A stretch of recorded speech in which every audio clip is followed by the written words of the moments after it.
দোয়াটি 7 বার পড়ে শত্রুর মুখ চিরতরে বন্ধ করে দিন।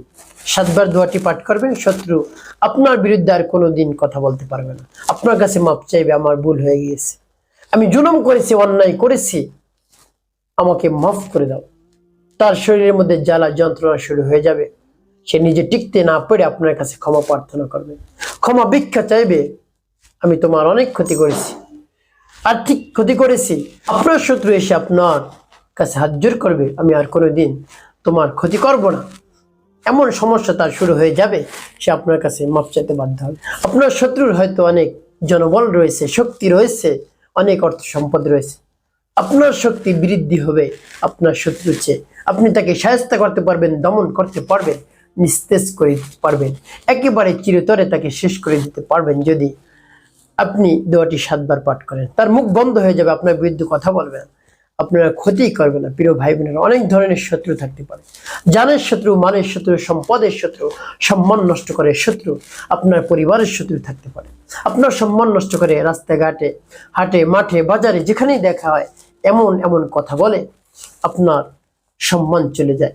আপনি তো অনেক সম্মানিত ব্যক্তি, আপনার শত্রুর তো সম্মান নেই, সে তো অসম্মানিত একজন ব্যক্তি। এজন্য আপনার শত্রুকে আপনি দমন করুন। আপনার শত্রুর সামনে আপনাকে যেতে হবে না, তার সামনে লাঠি নিয়ে যেতে হবে না, তারপরে জনবল নিয়ে যেতে হবে না, অর্থ সম্পদের দরকার নেই। আপনি দোয়া পাঠ করুন, আপনার শত্রুর মনকে রব্বুল কারীম নরম করে দিবেন, একেবারে গলিয়ে দিবেন। আপনার বিরুদ্ধে কথা বলতে সে পারবে না। সে ভয় পাবে যে কার বিরুদ্ধে আমি কথা বলি, তাহলে তো আমার আবার সমস্যা শুরু হয়ে যাবে। প্রিয় ভাই বোনেরা, এই জন্য শত্রুকে দমন করুন। আপনার পরিবারের শত্রু থাকতে পারে, পরিবারের মানুষের সাথে এসে মিলে এমন এমন কথা বলবে, পরিবারটা ধ্বংস। আপনার সন্তানের কি থাকতে পারে, শত্রু থাকতে পারে। আপনার জানের শত্রু থাকতে পারে, যে আপনি একা একা যদি কোথাও বের হন তাহলে আপনার জানের, আপনার জীবনের আশঙ্কা রয়েছে। তো এভাবে রব্বে কারিমের কাছে আপনি পরিপূর্ণ বিশ্বাস এবং আস্থা নিয়ে বলুন, আপনার শত্রু দমন হয়ে যাবে, শত্রু নিস্তেজ হয়ে পড়বে, কিছুই আপনার করতে পারবে না শত্রু। শত্রু পরবর্তীতে আর কোনো ধরনের ক্ষতি করবে না আপনার উপকার ছাড়া। প্রিয় ভাই বোন, আমলটি কেমন করে করবেন বলে দিচ্ছি। দোয়াটি কি আমি সেটাও বলে দেব। প্রিয় ভাই বোনেরা, আমলটি করার পূর্বে আপনাকে যে কাজটি করতে হবে, শত্রুর নাম, শত্রুর মায়ের নাম সংগ্রহ করবেন।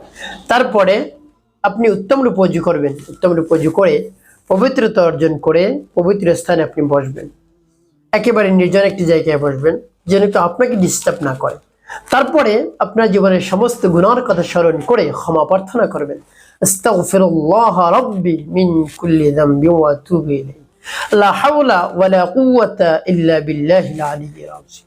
এভাবে আপনি ইস্তিগফার পাঠ করবেন। তারপরে আপনি নবী সাল্লাল্লাহু আলাইহি ওয়াসাল্লাম মুহাব্বত নিয়ে, ভালোবাসা নিয়ে 3 বার দুরূদ শরীফ পাঠ করবেন। সাল্লাল্লাহু আলাইহি ওয়াসাল্লাম, সাল্লাল্লাহু আলাইহি ওয়াসাল্লাম, সাল্লাল্লাহু আলাইহি ওয়াসাল্লাম। এভাবে যখন ইস্তিগফার দুরূদ শরীফ পাঠ করা হয়ে যায়, তারপরে সেই নামটি পাঠ করবেন, সেই দোয়াটি পাঠ করবেন। এভাবে যখন ইস্তিগফার দুরূদ শরীফ পাঠ করা হয়ে যাবে, তারপরে সেই দোয়াটি পাঠ করবেন। যখন পাঠ করবেন, এর পূর্বে আপনি রব্বুল আলামিনের কাছে বলবেন, হে আল্লাহ, আমি এই আমলটি করতেছি, এই দোয়াটি পাঠ করতেছি, আপনি আমার শত্রুকে ধ্বংস করে দিন, শত্রুর মনকে নরম করে দিন, গলিয়ে দিন, শত্রু যেন আমার কোনো ধরনের ক্ষতি করতে না পারে, শত্রু যেন আমার উপকারে কাজ করে, ক্ষতি আর যেন না করে। যত ক্ষতি করেছে, হে আল্লাহ, আমি তো মুখ বুঝে সহ্য করছি, কোনো দিন প্রতিবাদ করতে পারি না, যদি প্রতিবাদ করেছি আমার উপর জুলুমের মাত্রা বৃদ্ধি করে দিয়েছে।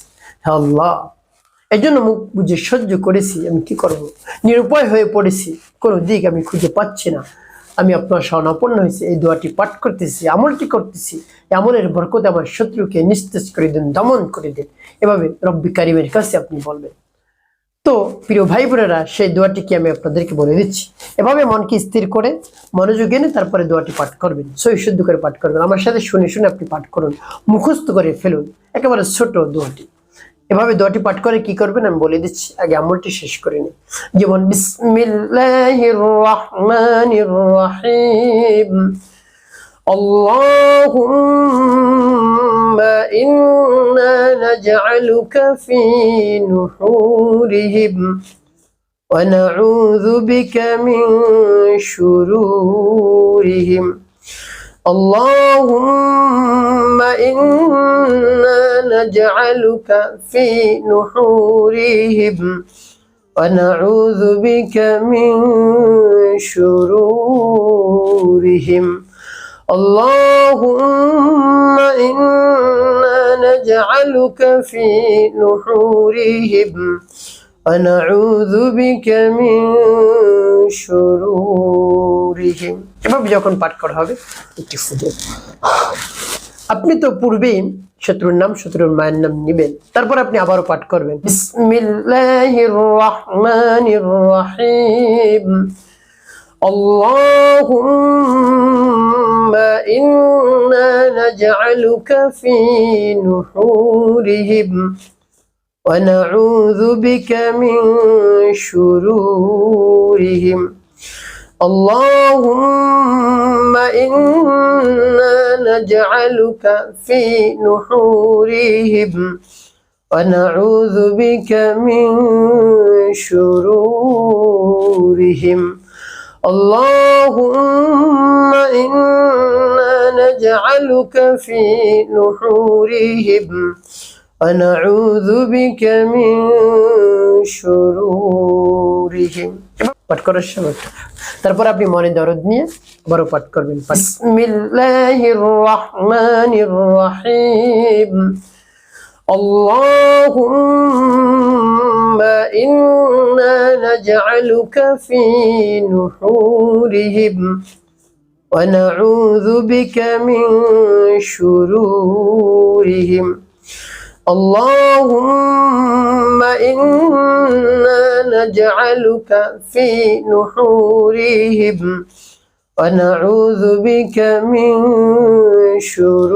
شرورهم اللهم إنا نجعلك في نحورهم ونعوذ بك من شرورهم পাঠ করার সময় প্রিয় ভাই বোনেরা কতবার পাঠ করবেন ভাবে গুনে গুনে 7 বার আপনি পাঠ করবেন সর্বশেষ নবী সাল্লাল্লাহু আলাইহি ওয়াসাল্লাম mohabbat নিয়ে ভালোবাসা নিয়ে 5 বার দুরূদ ইব্রাহিম পাঠ করবেন আল্লাহুম্মা সাল্লি আলা মুহাম্মাদ ওয়া আলা আলি মুহাম্মাদ কামা সাল্লাইতা আলা ইব্রাহিম ওয়া আলা আলি ইব্রাহিম ইন্নাকা হামিদুম মাজিদ আল্লাহুম্মা বারিক আলা মুহাম্মাদ ওয়া আলা আলি মুহাম্মাদ কামা বারাকতা على إبراهيم وعلى آل إبراهيم إنك حميد مجيد اللهم صل على محمد وعلى آل محمد كما صليت على إبراهيم وعلى آل إبراهيم إنك حميد مجيد اللهم بارك على محمد وعلى آل محمد كما باركت على إبراهيم وعلى آل إبراهيم إنك حميد مجيد اللهم صل على محمد وعلى آل محمد كما صليت على إبراهيم وعلى آل إبراهيم إنك حميد مجيد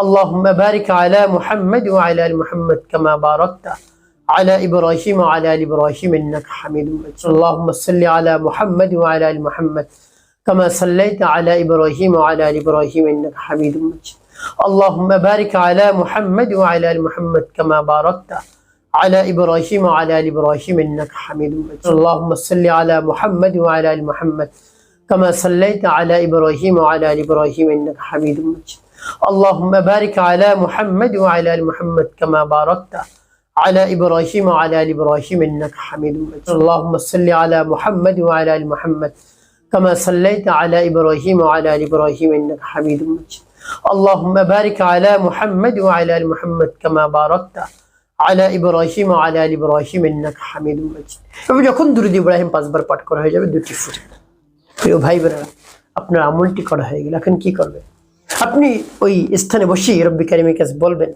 সর্বপ্রথম আপনি দোয়া করবেন দোয়া মুনাজাত করবেন গুনাহ মাফের জন্য আল্লাহ আমাকে মাফ করে দেন সকলকে মাফ করে দেন জিন্দা মুর্দা সকলকে যত মুমিন মুমিনাত মুসলিমিন মুসলিমাত রয়েছে সকলকে মাফ করে দেন তারপরে রব্বুল আলামিনের প্রশংসা করবেন হে আল্লাহ আপনি হলেন আমাদের খালিক আমাদের মালিক আমাদের হায়াত দাতা জীবন দাতা রিজিক দাতা সবকিছু আপনি দিয়ে থাকেন আপনার কুদরতি কবজার মধ্যে আমাদের জান রয়েছে আল্লাহ আপনি যা মন চায় তাই করতে পারেন আল্লাহ আমি আপনার শরণাপন্ন হয়েছি আমি সমস্যার মধ্যে পড়ে গিয়েছি আমার শত্রু আমাকে ক্ষতি করে আমি কিছু করতে পারছি না কিছু বললে আরো বেশি আমার উপর জুলুম নির্যাতন চালায় কিছু করতে পারছি না হে আল্লাহ আমার জনবল নেই শক্তি নেই টাকা নাই কিছু নেই আমার শত্রু আমার উপর অনেক ক্ষতি করে জানের ক্ষতি করে মানের ক্ষতি করে সম্পদের তারপর সম্মান নষ্ট করে আপনি তার মনকে নরম করে দিন তাকে শায়েস্তা করে দিন দমন করে দিন এভাবে রব্বুল কারীমের কাছে পরিপূর্ণ বিশ্বাস নিয়ে আস্থা নিয়ে ভক্তি নিয়ে আপনি বলবেন দেখবেন আপনার শত্রু